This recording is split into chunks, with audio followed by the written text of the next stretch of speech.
Hello there, fellow nerds, and today, most of all, to fellow fans of the show Star Wars Rebels. We are finally getting our due, or at least, I think so far. There will be major spoilers for the first two episodes of the Ahsoka series.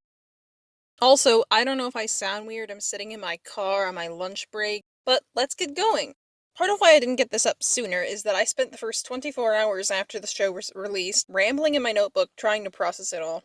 Allow me a moment to freak out before I try to analyze. I didn't realize Hera and Sabine have spent the last decade or more thinking Ezra's dead.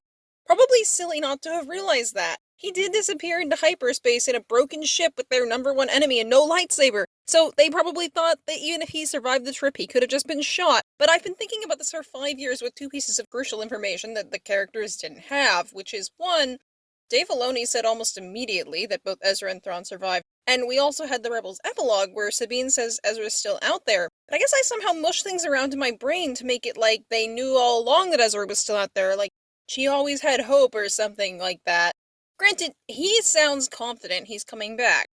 But as a great clone captain once said, while you're looking with the Force, you'd better be looking with your eyes too, and they don't have the Force, so rationally it doesn't really make sense. So, all that I can say, when Ahsoka shows up in this first episode and says Thrawn's alive, and you can just see Hera go into complete shutdown mode, like, she can't even allow herself to consider the possibility. And this is Hera, the queen of holding on to hope. But you can't really blame her, can you? I mean, she loses Kanan and then Ezra and then becomes a single mother while a general in a war? Look, I miss Vanessa Marshall, but kudos to everyone involved in that scene. Vanessa Marshall is who voiced Hera, by the way, in Rebels, and now she's played by Mary Elizabeth Winstead. There are so many things I could focus on from here, so I've picked three main things plus a few big questions that I hope get answers at some point. Now, one question I think has already been answered. Huyang, the droid that taught younglings how to build lightsabers back when Ahsoka was a kid, seems to have confirmed that Sabine isn't Force sensitive, or at least is very minorly so, and if it's minor, I'm okay with that, because it's not as story-breaking as, psych, she had high potential all along. But before I talk about Sabine in more depth, I'm going to talk about Ahsoka. In Star Wars Rebels, and in The Mandalorian, I often felt as though Ahsoka was very aloof. Well, I didn't feel that way, she was. Not just sad, but extremely detached. I missed her sense of humor, but understood why it so rarely showed. It was extremely satisfying to watch her show up in Cream Inquisitors and heart-tearing to listen to her make veiled references to Anakin's fall, but she always seemed to step outside. And what bothered me wasn't the fact that she's an outsider in the sense of not being a Jedi or whatever, but the fact that she doesn't seem all that affected by the world most of the time, except when you see glimpses of a deep inner sadness. And sure, people can be like that. People change, but I guess I worried Ahsoka wouldn't keep changing, if that makes sense. I thought she was going to fall into the kind of old, sad Star Wars character rut, and not really progress much as a character, which is really important when she's going to be the main character of a show as opposed to a side character in Rebels. So, I think her adversarial relationship with Sabine was a totally unexpected yet perfect choice that will keep her character and the story interesting. And I actually love the tension it creates. Ahsoka always had a strong personality, and she's been rather battered by life, so it really doesn't surprise me that she and Sabine would clash, as Sabine's very similar in those respects. In fact, they even have a parallel backstory of having left behind the people who raised them only to see their people massacred and feeling guilty about it. Though the fact that she was training Sabine raises another question. I'd speculated in another video that training Sabine would restore Ahsoka's vision of the Jedi to something she could support and identify with. Now, it looks like she was doing that years previously. I suppose we're meant to infer that Ahsoka sees the line between Jedi and not a Jedi as a lot more fluid, taking what she thinks is valuable from the Jedi way and doing otherwise where she sees fit. I'm not sure I want to know what Ahsoka did to Morgan Elsbeth to get her to reveal Thrawn's location, but I couldn't help cracking up when she told Huyang she didn't exactly follow Jedi Order protocol, especially thinking of all the times that Anakin didn't exactly follow standard protocol either. Moving on, generally speaking, the non-animated format has bothered me less than I expected. Lethal looks great.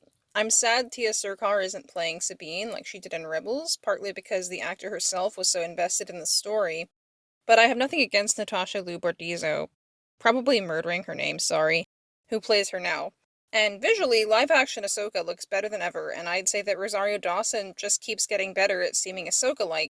And Chopper and Huyang and the Phantom look amazing. But, and I knew this was going to bother me, and it does, Vanessa Marshall, who voices Hera in Rebels, has a very rich, very distinct voice and a very distinct way of doing Hera. And just a sidebar here to talk about that, she's motherly and supportive with this great sense of irony and complete fearlessness, just like in Rebels. I love how she's the listening ear and the moderator between Ahsoka and Sabine without appearing caught between them.